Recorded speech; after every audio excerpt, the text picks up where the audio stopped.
You've entered the world of digital education. Congratulations. You have a whole lot of new digital resources and tools for your educational toolbox. But you still want to make sure that the tricky world of the internet is a safe space for your learners to travel through.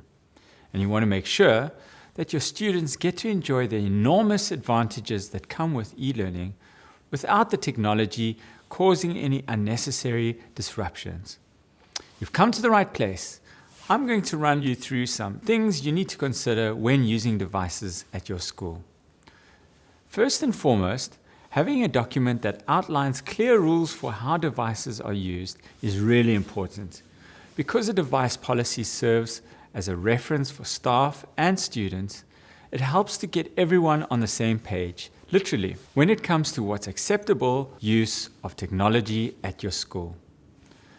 By instituting a device policy at your school, you can also minimize distractions or the inappropriate use of technology, making sure that your students stay safe, focused, and responsible while using their devices.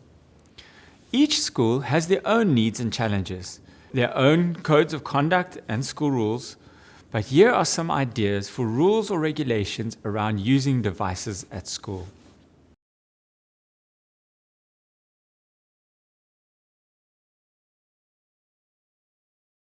Your policy can say which types of devices are allowed at school and when and how you allow them to be used.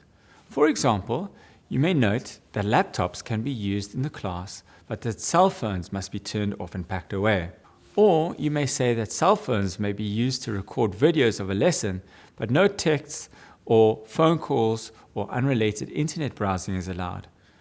You could include a clause telling students that they can't listen to music or watch video content without earphones, as this can be disruptive to others.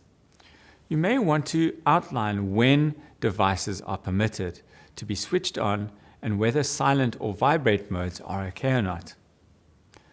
Do you want students to be responsible for charging, backing up, and updating their own devices, or is this something that the school will handle? Do you want them to install antivirus software?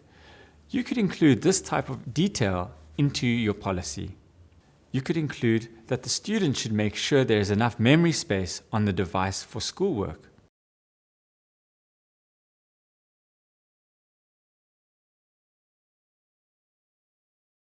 You will need to consider whether you require students to use passwords and/or lock screens on their devices.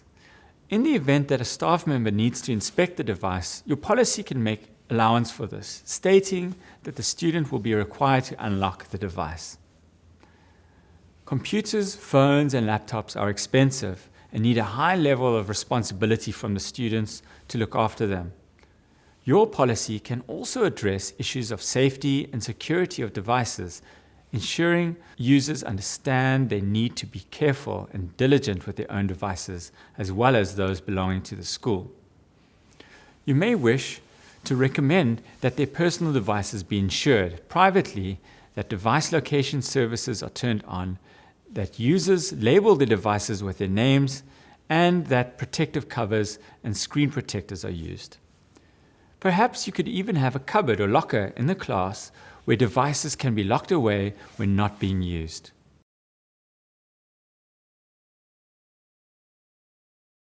We know that access to the internet can lead to curiosity, and sometimes you may find that students are tempted to look for more than what they're asked. It's important to make sure that their browsing is well supervised and that everyone is clear about the consequences of any online violations. As educators, we want our students to feel safe and secure in the digital space. Here are a few more suggestions for your school's policy around online safety. You should very clearly outline what type of content can be stored on devices used at your school, whether the devices belong to the students themselves or the school.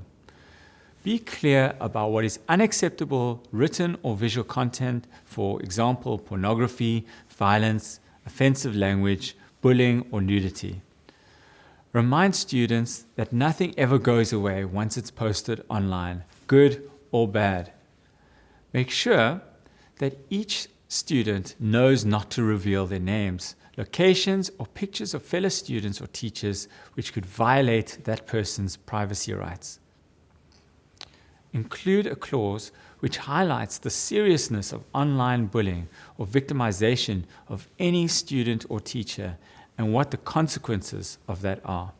As teachers, we all know that innocent mistakes can be made while learners discover a whole new way of learning. So it might be a good idea to include a clause about an open door policy so that if someone makes a mistake and owns up to it, the teacher will help them set it right without consequences.